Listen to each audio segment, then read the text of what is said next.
Aphrodite astro पर आप सभी दर्शकों का बहुत सारा स्वागत है। आप लोग इस चैनल को बहुत सारा प्यार दे रहे हैं, इसीलिए आपको बहुत बहुत धन्यवाद। आज की वीडियो में हम जानेंगे राहु देव के ऊपर। पहले भी बहुत सारे वीडियो राहु देव के ऊपर है और ये वाला भी राहु देव के ऊपर होने वाला है, लेकिन ये थोड़ा सा अलग होने वाला है क्योंकि इस वीडियो के साथ हम टेक्नोलॉजी के साथ साथ आपकी मन की अवस्था को भी जानने की कोशिश करेंगे। राहु देव जो और केतु देव जो होते हैं वो चंद्रमा की नॉर्थ नोड और साउथ नोड होते हैं, जैसे कि आप सभी को पता होती है। तो यहाँ पर हम जानेंगे राहु देव के साथ साथ कैसे आपकी मन भी विचलित होती है और केतु देव के साथ कैसे आप अपने पास्ट की लाइफ को हील करते हुए आ रहे हैं। इससे पहले हम थोड़ा सा जान लेते हैं चंद्रमा के ऊपर। चंद्रमा जो होती है वो हमारी सब कुछ होती है, वो हमारी मन की कारक है। लोग जो होते हैं ना, फिजिकली चैलेंज लोग भी बहुत आप देखे होंगे, लेकिन वो लोग मेंटली इतने स्ट्रांग होते हैं कि वो लोग कोई भी जंग जीत जाते हैं। ऐसा क्यों होता है? क्योंकि मन की ताकत जो होती है सबसे बड़ी ताकत होती है। अगर कोई लोग मन से हार जाती है तो शायद उनको कोई भी ना बचा पाए, और अगर कोई लोग इमोशनली स्ट्रांग है, मेंटली बहुत स्ट्रांग है, वो लोग जानते है उनको क्या चाहिए, तो ये लोग अपने ज़िंदगी में बहुत कुछ चीज़ें कर जाते हैं। हमारे मन जो होता है वो इल्यूजन क्यों होता है? हम कोई काम अगर करते हैं तो वो काम हमसे होता नहीं है। क्यों ऐसा नहीं होता है? हम कोई भी अगर स्टूडेंट आप लोग देख रहे हैं तो आपको अपने पेरेंट्स जो होते हैं वो बोल रहे होते हैं कि तुम पढ़ाई करो पढ़ाई करो, लेकिन पढ़ाई आप लोग ये पूछते ना मैं पढ़ाई करके क्या करूँगी। कोई तो अगर गाड़ी भी लगा लेते हैं तो भी पैसा इनकम कर लेते हैं, कोई अगर वेंडर जो होते हैं वो भी पैसा इनकम करते हैं, कोई बिजनेस करते हैं तो भी पैसा इनकम करते हैं। तो पढ़ाई में क्यों करूँ? ये जो ख्वाही होता है ना वो हमारे मन पूछता है, और ये मन में हमारे बैठे हुए राहु देव पूछते हैं। केतु देव जो होते हैं वो हमारे पास्ट के एक्सपीरियंस को बताते हैं। राहु देव जो होते हैं क्वेश्चन मार्क लाते हैं और उसी को क्लियर हम लोग हमारे पास्ट एक्सपीरियंस से करते हैं। और केतु देव जो होती है वो पास्ट एक्सपीरियंस होते हैं। राहु देव जो होते हैं एक क्वेश्चन मार्क आते हैं और ये हमारे फ्यूचर में धीरे धीरे ये क्लियर होते होते जाता है। कोई अगर बच्चा पढ़ता नहीं है तो घर में बहुत सारे गाली देते हैं पेरेंट्स जो होते हैं। कभी कभी बहुत पेरेंट्स, अभी वैसे नहीं हो रहा है लेकिन पहले के टाइम पर ऐसा हुआ करता था, और बहुत टाइम पर बहुत सारे पेरेंट्स ऐसे करते थे, तुम पढ़ाई कर लो पढ़ाई कर लो। अरे क्यों पढ़ाई करूँ? भला ये तो बताइए क्यों मैं पढ़ाई करूँ? कि तुम्हें इंजीनियर बनना है, तुम्हें डॉक्टर बनना है। हाँ, ये सब बनना तो है, लेकिन कैसे बनना है, कहाँ पर पढ़ना है, क्या पढ़ना है, कौन सी कोचिंग लेना है, ये बहुत पेरेंट्स नहीं बताते थे। बस तुमको ये होना है। तो ये जो होता है ना, ये एक क्वेश्चन मार्क रह जाता है, ये एक इल्यूजन होती है। यहाँ पर और भी बहुत सारे फैक्टर्स रहता है। हम पहले बहुत सारे हमारे जो ड्रीम होता है वो आप सोच के देखिए, वो हमसे हमेशा चलता रहता है। वो जो गुलजार साहब की एक लाइन होती है ना कि बहुत एक कोई पुराना मूवी था, उस मूवी का गाना मुझे नहीं याद आ रहा है, लेकिन उस मूवी में था कि जो आपकी यादें जो है वो चलता रहता है। तो यादें चलता रहता है का मतलब क्या होता है? यादें कोई ठहरता हुआ चीज़ है नहीं, कि वो कोई चीज़ एक ही यादें आपके पास है नहीं, आपके पास बहुत सारे यादें हैं और वो चलता हुआ जाता है। जैसे कि हम वीडियो को स्क्रॉल करते हुए जा रहे हैं, शॉर्ट्स को स्क्रॉल कर रहे हैं, ये यादें वैसे ही रहता है। ठहराव जो पानी होता है वो आपके स्टैग्नेंट वाटर होती है, वो आपकी स्कॉर्पियो को दिखाते हैं, और ये जो बहता हुआ पानी होती है वो आपकी पाइसेस को दिखाते हैं, आपकी ड्रीम को दिखाते हैं, आपकी मन की अवस्था को दिखाते हैं, कि आपकी फ्यूचर को दिखाते हैं कि आप क्या पाना चाहते हैं। और ये सारे कुछ चीज़ होती है आपकी मन की, यानी आपकी चंद्रमा की। बारिश के मौसम में हम सभी को बहुत सारा आनंद मिलता है। बारिश को पानी को देखने पसंद होती है। बारिश की पानी की वो जो खुशबू होती है, वो जो महक होती है, उसको भी देखने की बहुत इच्छा होती है, और उसकी इस महक से हमारे मन बहुत खुश हो जाती है। ऐसा क्यों होता है? क्योंकि वो चंद्रमा है, वो बहता हुआ पानी है। अगर कहीं पर भी आप ठहर जाते हैं, वो ठहराव किसी को भी पसंद नहीं है। अगर हम चलते रहते हैं तो वो हम सब के लिए अच्छा होता है और हम सभी को पसंद भी होती है। कोई अगर न्यू बॉर्न बेबी भी होता है ना, तो भी वो धीरे धीरे अपनी अपनी कोई एक हरकत दिखाता है, धीरे धीरे वो ग्रो होता है, कभी मुस्कुराता है, कभी जाता है वो आगे, पहले एक इन्फांट, फिर टोटलर, फिर धीरे धीरे धीरे उसकी ग्रो जो होता है, थोड़ा थोड़ा चलता है, थोड़ा थोड़ा बोलता है, वो सब कुछ हमको देखना पसंद होता है। ये जो बच्चा है, पहले जो बर्थ हुआ, मान लेते हैं वो अभी एक किड बन चुका है, तो वो किड से पहले जो था वो आपकी केतुदेव था, वो आपकी मेमोरी था, और उसके बाद वो जो बनने वाला है वो यंग फिर उसके बाद टीनेजर में जाएगा, फिर यंग एज में जाएगा, फिर क्या पढ़ाई करेगा, वो सब जो होता है वो आपकी राहु देव है। और ये सारे के सारे आपके मन के ऊपर निर्भर करता है कि आप अपनी ज़िंदगी को कैसे आगे लेके जाएंगे। यहाँ पर कहने की मेरी मतलब ये है कि हम लोग बहुत टाइम पर दुखी रहते हैं, हमारे मन को खुशी नहीं मिलता है। ऐसा क्यों होता है हमारे साथ? क्योंकि या तो हम पास्ट में जीते हैं या तो हम फ्यूचर में जीते हैं। ना ही पास्ट में हमको कुछ मिलने वाला है, ना ही फ्यूचर में हमारे साथ क्या होगा वो हमें पता भी नहीं है। हाँ, हम एक प्लानिंग बना सकते हैं, हम कुछ एक्टिविटीज़ कर सकते हैं कि हमारे फ्यूचर सिक्योर हो जाए, लेकिन ये हम 100% गारंटी लेके नहीं बोल सकते कि फ्यूचर में हमारे साथ यही होने वाला है। तो हमारे पास जो है वो आज है, वो आज के दिन है, आज के वक्त है, आज के टाइम है। अगर आप लोग पास्ट की चीज़ें को लेके बैठ गए हैं कि मेरे साथ ऐसा क्यों हुआ, तो उसको भी आप छोड़ दीजिए। अगर आप फ्यूचर के लिए बहुत ऑब्सेस्ड है तो भी वो भी आपकी दुख की कारण है। हमारे दुख की कारण इधर फ्यूचर है या फिर पास्ट है, क्योंकि मन जो होता है वो तो चंचल है ना। मन एक जगह पर रहता नहीं है, मन हमेशा भागता रहता है। या तो वो अभी में रहेगा, या तो आगे में रहेगा, या तो पीछे में रहेगा, कहीं पर तो मन रहेगा।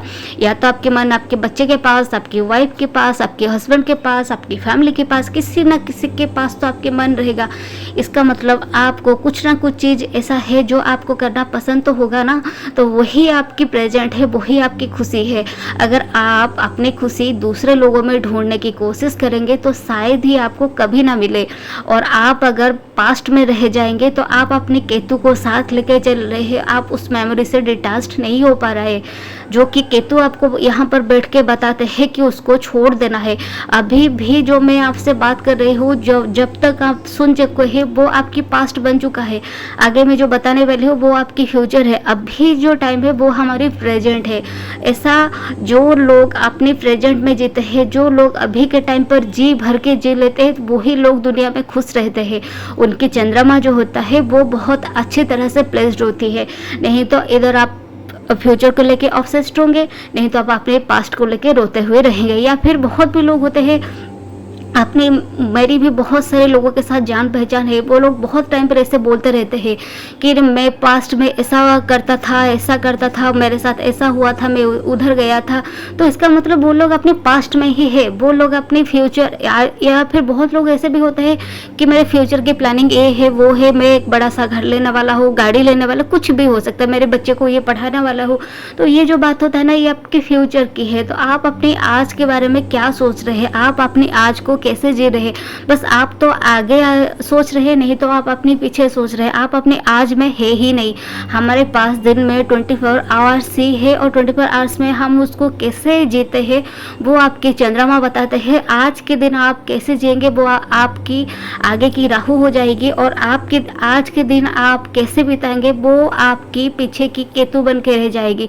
आप जब इस टाइम से निकल जाएंगे, फिर आप ये टाइम आपके लिए जो केतु हुए, आप उसके बारे में बातें करेंगे। सो आज के टाइम को मन भर के जी लीजिए, पॉजिटिव रहिए। बहुत सारे लोग होते हैं टॉन्ट मारते रहते हैं, तो बहुत लोग होते हैं बहुत जजमेंटल हो जाते हैं कि ऐसा क्यों हुआ मेरे साथ, वैसा क्यों हुआ, वो मुझे क्यों इतना रिस्पेक्ट नहीं दिए, वो लोग मेरे साथ अच्छे से क्यों बात नहीं किए।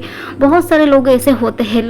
अगर आपकी कुंडली पर मार्स और केतु साथ साथ प्लेस्ड होते हैं तो आप अपने पास्ट को लेके बहुत परेशान होते हैं, वहाँ से आप बहुत टेंशन में होते हैं। अगर आपकी कुंडली पर मार्स राहु होते हैं तो आप अपने फ्यूचर को लेके बहुत टेंस में रहते हैं। आपके 4th हाउस जो होते हैं वो नेचुरली मून की यानी चंद्रमा की हाउस है, वो आपकी सुख स्थान है। वहाँ पर आपको कंफर्ट चाहिए होता है। आप बाहर कितना भी काम क्यों ना करें, आप कोई बच्चे हैं स्कूल जा रहे हैं, कॉलेज जा रहे हैं, आप ऑफिस जा रहे हैं, कहीं पर भी जा रहे हैं, लेकिन आपको लौटना घर को ही है। अगर घर पे ही आपको सुकून नहीं है, शांति नहीं है, तो लोग जाएंगे तो जाएंगे किधर? बस आप अपनी ओर से खुशियाँ देने की कोशिश करिए, साथ साथ आपको भी वो सब कुछ चीज़ मिलेगा। हमारी डिज़ायर जो होती है वो राहु देव दिखाते हैं। डिज़ायर जो होती है वो कभी पूरा होता ही नहीं है। राहु देव की डिज़ायर जो होती है, एक अच्छी बात राहु देव की डिज़ायर ये भी होती है, हम अगर हमारे मन में अगर कोई बात है उसको अगर हम पाना चाहते हैं तो इसके लिए हमको राहु देव चाहिए, वो भी पॉजिटिवली चाहिए। क्योंकि मन के आगे अगर कुछ हमको चाहिए होता है तो उसके लिए हमको कर्म करना होगा। वो बहुत कम लोग होते हैं जो गोल्डन स्पून लेके आते हैं, उनको बैठे बिठाए वो सब कुछ चीज़ मिल जाता है।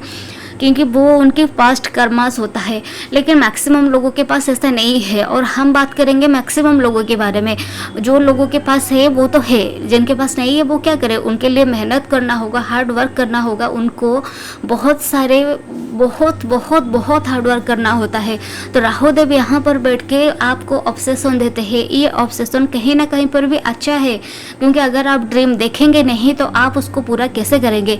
राहु देव जो होते हैं वो अगर आपकी वेल प्लेस्ड होते हैं तो आपको वो डिज़ायर देते हैं, और आप लोग जो होते हैं ना उसको पूरा करने के लिए कोशिश करते हैं। पहले ये बातें, ये सब कुछ, ये जो काम होता है वो आप बाद में करेंगे, लेकिन पहले अपने मन में तो सोचेंगे ना। ये मन होता है आपकी चंद्रमा, और आगे की जो बातें होती है वही होती है आपकी राहु।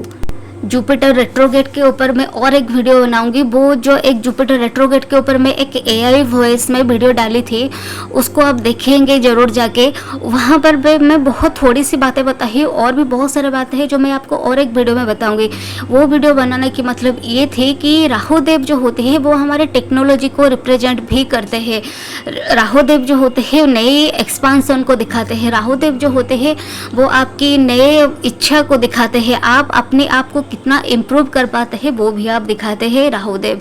अगर आप लोगों को टेक्नोलॉजी बहुत पसंद है, अगर आप लोग टेक्नोलॉजी को बहुत प्यार करते हैं, आपसे कई भी नए टेक्नोलॉजी होती है, वो चाहे कुछ भी हो, एडिटिंग के कुछ सॉफ्टवेयर हो गया, आप अगर एक्सेल पढ़ रहे हैं, कोडिंग कर रहे हैं, आपको कोई भी सेक्टर पर काम कर रहे हैं, आप टैली कर रहे हैं, आप कुछ भी कर रहे हैं, कुछ भी काम आप कर रहे हैं, लेकिन नए नए टेक्नोलॉजी को इन्वेंट करना, उसको लर्न करना वो आपको बहुत पसंद है। आप उसी टेक्नोलॉजी को यूज़ करके बहुत सारे काम आप अपनी आसानी से कर लेते हैं। तो भी आपकी राहु बहुत वेल प्लेस्ड है। आपकी राहु पॉजिटिवली आपको हेल्प कर रहे हैं। बहुत लोग बोलते हैं राहु एक खराब प्लानट है। हाँ, राहु खराब प्लानट है, लेकिन देश, स्थान, काल, पात्र ये सब कुछ अब बदल चुका है। पहले के टाइम जो था, अब के टाइम में वो सब कुछ है नहीं। और ज्योतिष का मतलब ये बिल्कुल भी नहीं है कि राहु आ रहा है तो आपको बहुत डरना है, ऐसा नहीं है। डरना चाहिए, क्योंकि हम जो भी कर्म कर चुके हैं वही अभी हमारे सामने आने वाली है। तो जैसे कि मैं आपको पहले भी बताई कि आज की जो हमारी प्रेजेंट है वो कल की हमारी पास्ट बन जाएगा, और फिर वो जो होता है वो हमारी फ्यूचर बन जाएगा।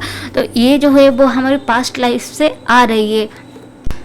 अगर आपको टेक्नोलॉजी बहुत पसंद है, आप आर्टिफिशियल इंटेलिजेंस को बहुत अच्छे तरह से यूज़ करना जानते हैं, तो आपकी लाइफ में बहुत सारे एक्सपेंशन आने वाली है। अगर नहीं जानते हैं, अगर आपको पसंद नहीं है, तो कहीं ना कहीं पर आपकी राहु थोड़ा सा अफ्लिक्टेड होता है। अगर आप जानते भी हैं लेकिन उसको आप सही से यूज भी नहीं कर पा रहे, तो भी आपकी राहु कहीं ना कहीं पे अफ्लिक्टेड होती है। तो आपको वो उसी सेक्टर पर काम करना है। राहु देव जो होती है वो एक एनर्जी है। कोई भी प्लैनेट कंप्लीटली ख़राब, कंप्लीटली अच्छा रिजल्ट नहीं देते हैं। अगर कोई प्लैनेट आपको बहुत अच्छा रिजल्ट देते हैं तो कहीं ना कहीं पर उनके ख़राब इम्पैक्ट भी आएगा। मान लेते हैं किसी की कुंडली पर राहु 11th हाउसेस पर है, तो वो जो लोग हैं वो बहुत अच्छे पैसा कमा रहे हैं, उनकी नेटवर्क बहुत स्ट्रॉन्ग है, MNCs पे काम कर रहे हैं, बहुत अच्छे ट्रैवल कर रहे हैं, पैसा बहुत बना रहे, लेकिन साथ ही साथ उनके मैरिड लाइफ में इश्यूज होगा। क्यों होगा? क्योंकि वो अपनी वाइफ को टाइम नहीं दे पाएंगे, वो अपनी फैमिली को टाइम नहीं दे पाएंगे। जो लोग ज़्यादा पैसा कमाएंगे वो अपनी फैमिली को कैसे टाइम दे पाएंगे? तो वहाँ पर उनको डिस्टर्बेंस होगा। इसी लाइफ में उनके कर्म वही है कि उनको बहुत सारा पैसा ही कमाना है। वैसे ही आप लोगों के डिफरेंट हाउसेस पर कौन से प्लैनेट है उसको आप जरूर देखिएगा। राहु देव अगर आपकी जो भी हाउसेस पर बैठेंगे, उसी हाउस की लॉर्ड की जो एनर्जी होती है वो साथ लेके चलेंगे, उसी को वो बहुत बहुत गुना बढ़ा देंगे। राहु की एनर्जी वैसे ही बढ़ जाएगा। मान लेते हैं राहु अगर मंगल के साइन पर होते हैं तो मंगल की जो एनर्जी होती है वो राहु देव के साथ आ जाती है। इसको हम डिस्पोजिटर थ्योरी बोलते हैं। इसी के ऊपर और एक वीडियो कभी बाद में बना दूंगी।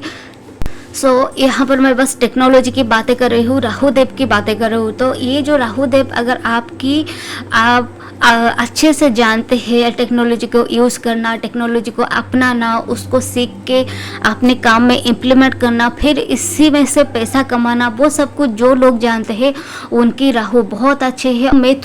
मुझे वैसे भी बहुत पसंद है टेक्नोलॉजी को यूज़ करना, टेक्नोलॉजी को जानना, और मैं भी धीरे धीरे उसको अपनी लाइफ में इम्प्लीमेंट कर रही हूँ।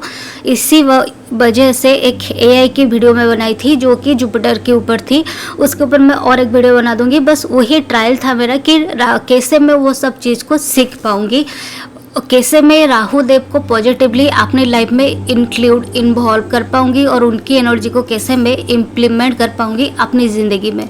मिलने वाला है आगे के टाइम पर AI जो है और भी बूम करने वाली है, और इसमें डरने की भी कोई बात नहीं है। जब हमारे पास पहले कंप्यूटर आया तो लोग बोले कि अभी बहुत लोगों की जॉब चली जाएगी और लोगों को जॉब मिलेगा नहीं। ऐसा हुआ, लेकिन जो लोग वो टेक्नोलॉजी को समझ नहीं पाए, जो लोग इस चीज़ को जान नहीं पाए, उनकी जॉब गया। लेकिन फिर भी साथ ही साथ बहुत सारे लोगों के पास नए जॉब की अपॉर्चुनिटी खुल गए। तो ऐसा ही होता है, अगर किसी चीज़ बंद हो रहा है तो और बहुत कुछ चीज़ें नए आपके सामने आने वाली है। AI जो होता है वो रोबोट है, वो आर्टिफिशियल इंटेलिजेंस है, वो ठीक है, लेकिन उसको कोई तो एक ह्यूमन होगी जो उसको ऑपरेट करेंगे, वो अपने आप तो काम नहीं करने वाला है ना। तो बस ऐसे ही आप अगर अपने ज़िंदगी में वो सब कुछ को अडॉप्ट कर लेते हैं और आप लोग बहुत अडॉप्टेबल इन नेचर होते हैं, तो भी आपकी राह बहुत अच्छे से प्लेस्ड होती है। अडॉप्टेबिलिटी के साथ मुझे चेतन भगत की 11 रूल्स ऑफ लाइफ की एक स्टोरी की एक याद आ गई। मैं आपको वो यहाँ पर शेयर करने वाली हूँ ताकि आप अपने राहुदेव को और भी अच्छे तरह से जान पाएंगे। उस स्टोरी में कुछ चैप्टर में एक कॉकरोच की एग्जाम्पल दिया गया था। तो वहाँ पर ये दिया गया था कि कॉकरोच को आप देखेंगे, उनके ऊपर आप जो भी स्प्रे करें, आप उनको कहीं पर भी डाल दें, पानी के अंदर डाल दें, कहीं पर भी उनको डाल दें, वो कहीं पर भी मरते नहीं है। फिर और एक दूसरे दिन के बाद नए नए जो कॉकरोचेस होते हैं ना, वो आ जाते हैं। वो कहाँ से आते हैं, चाहे आप अपने घर को कितना क्लीन क्यों ना करें, कहीं ना कहीं से वो एक दो आ जाते हैं। तो ये जो कॉकरोचेस होते हैं ना, बहुत सालों से हमारे पास है और ये लोग जाते भी नहीं है, क्योंकि कॉकरोचेस जो होते हैं वो अडॉप्टेबल इन नेचर होते हैं। वो कहीं पर भी रह जाते हैं, कुछ भी चीज़ों के साथ रह जाते हैं और वो अपने आप को उसी रंग में ढल देते हैं। वैसे ही होती है, आप अगर अपने आप को अडॉप्टेबल है, आप बहुत जल्दी किसी भी रंग में रंग जाते हैं। कोई भी परिस्थिति के साथ को बहुत हार्डशिप हो ज़िंदगी में, आज बहुत लाइफ अच्छे से चल रही हो, सिचुएशन चाहे कुछ भी हो, अगर आप अपने आप को उसी अकॉर्डिंगली ढाल लेते हैं, उसी रंग में रंग जाते हैं, ज़िंदगी जो आपको सिखाना चाहती है तो आप वो लोग सीख जाते हैं, तो वहाँ पर ही आपकी कर्म जो होता है ना कट जाता है और वहाँ से आप फिर और एक नई कर्म सामने आती है। तो अडॉप्टेबल होना बहुत बहुत इम्पोर्टेंट है लाइफ में। अगर आप अडॉप्टेबल है तो आपकी राहु बहुत वेल प्लेस्ड है। अब हम राहु की बात बताइए, अब फिर हम चलते हैं थोड़ा सा केतु के बारे में बातें करेंगे, लेकिन केतु के ऊपर और एक वीडियो में और बहुत अच्छी तरह से बातें करेंगे। यहाँ पर थोड़े से हम बात करते हैं। आपको कभी कभी ऐसा लगता है कि मैं तो ये पहले सुना था, ये इंसिडेंट मेरे साथ हो चुका था। आप कोई चीज़ सोचते हैं और एक आधे दिन के बाद वो चीज़ आपके साथ हो जाता है। तो ये जो सब होता है ना, वो केतुदेव होती है। और केतुदेव आपकी लाइफ को कैसे इन्फ्लुएंस्ड करते हैं, यही राहु देव के एग्जाम्पल के साथ, चंद्रमा के साथ मैं आपको नेक्स्ट और एक वीडियो में अच्छे से बताऊंगी, उसको भी आप जरूर देखना। यहाँ पर हम नेक्स्ट बातें करेंगे सैटर्न और मून की एक ऊपर भी, कि जो चंद्रमा जो होती है सैटर्न के साथ होते हैं तो उसको विषयुक्त तो बोलते हैं, लेकिन इसको विषयुक्त क्यों बोलते हैं, इसके ऊपर भी एक अच्छे से बताऊंगे, उसको भी आप जरूर देखना। तो अब ये वीडियो आपको कैसा लगा नीचे कमेंट्स करके बताइएगा जरूर। नमस्ते, खुश रहिए, हैप्पीली रहिए। आज आप जो लोग हैं ना, आज में जीते रहिए अपने फैमिली के साथ, अपने लव्ड वन के साथ। आप जो लोग हैं आज में रहिए अपनी लाइफ में, आज में जीते रहिए अपने लव्ड वन के साथ, अपने फैमिली के साथ। आज को बहुत अच्छे तरह से एंजॉय कीजिए, आपकी फ्यूचर भी अच्छी होगी और आपकी पास्ट तो जो हो गया वो हो गया, बस लेट्स गो करना आना चाहिए। चलिए, नमस्ते, लव यू।